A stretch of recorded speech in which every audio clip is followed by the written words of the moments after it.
సర్దార్ భగత్ సింగ్ తల్లి కొన ఊపిరితో ఉండగా మంచం మీద పడి ఉంటే ఒక పెంకుటింట్లో ఎవ్వరూ చూసేవాళ్ళు లేకపోతే ఆయన్ని పోలీసులు పట్టుకునేటటువంటి రోజుల్లో పరిగెత్తుకుంటూ ఇంటికొచ్చి, అమ్మా నీకు ప్రాణోత్క్రమణం అయిపోయే రోజులు దగ్గరికి వచ్చేస్తున్నాయి, నేను వెళ్ళనమ్మా స్వాతంత్ర సంగ్రామానికి, అమ్మా నీ సేవ చేసుకుంటానమ్మా అంటే ఆ తల్లి కొడుకుని చూసండి, ఛీ దుర్మార్గుడా, నీలాంటి కొడుకుని కన్నందుకు ఇప్పుడే చచ్చిపోతే బాగుండు అనుకుంటున్నానండి.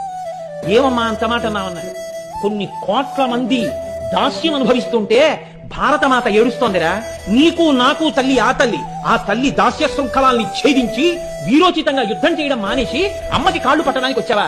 పడితే 3 రోజులు ఉంటాను, పట్టకపోతే ఓ పూట ఉంటాను. నేను పోవడం కాదురా కావలసింది, అమ్మ సంకెళ్ళు విడిపించులే అంది. అంతే, భగత్ సింగ్ ఉత్తరక్షణం వెళ్ళిపోయాడు. ఆఖరణ తన కంఠానికి ఉరితాడు తగులుకుంటున్నా మా అమ్మ కోరిక తీర్చాను, చాలు, ఈ దేశం కోసం పోరాడిన అసువులు అడ్డేశానని ఊపిరి వదిలిపెట్టేశాడు. భగత్ సింగ్ త్యాగానికి విలువలేదా?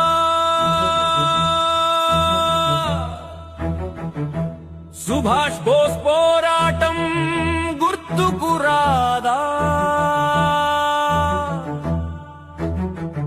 ఎందరో యోధులు చిందించిన నెత్తురు వ్యర్థమేనా?